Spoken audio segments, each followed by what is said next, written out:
প্রতি বৃহস্পতিবারে ভাবি যে একটু সকাল সকাল করে পুজো দেব, কিন্তু কোনোদিনই আর দিয়ে উঠতে পারি না। সো হ্যালো এভরিওয়ান, কেমন আছো সবাই? আশা করি সবাই ভালো আছো। আর আজকে অনেক সকাল সকাল ঘুম থেকে উঠে গেছি, প্রায় 6:30টার সময় আজকে ঘুম থেকে উঠেছি। তো দিনের মতো সব বাসি কাজকর্ম সেরে স্নান সেরে তারপর ছেলেকে স্কুল পাঠিয়ে আমি চলে এলাম ঠাকুর ঘরে। ঠাকুর ঘরে ঢুকতে ঢুকতে প্রায় 10:30টা বেজে গেছিলো।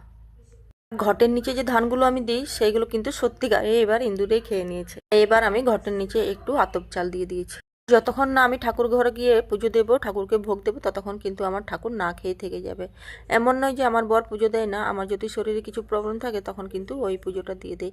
আগের বৃহস্পতিবারে আমি পুজো দিতে পারিনি, তাই আমার বরই কিন্তু ঘরটা বসিয়ে দিয়েছিল। পুজো না করলে না মনটা কিন্তু একদম ভালো লাগে না। পুজো দিয়ে মনে যে কী শান্তি আসে সেটা কিন্তু তোমাদের বলে বোঝাতে পারবো না। বাড়িতে পুজো দিয়ে আজকে আমি চলে গেছিলাম একটু কালী মায়ের মন্দির। ওখানে একটু ধূপ দেখিয়ে এলাম আর একটু প্রণাম করে এলাম, তারপর কিছু ভিডিও আর ফটো শ্যুট করেছিলাম। মন্দির থেকে এসে সেই আবার আমাকে রান্নাঘরে ঢুকতে হবে। আর আজকে আমি রান্নার কোনো ভিডিও শ্যুট করতে পারিনি, কারণ অনেকটাই দেরি হয়ে গেছিলো। তো আজকে আমি দুপুরে কী কী রান্না করেছি সেটাই চলো তোমাদেরকে আমি দেখাই।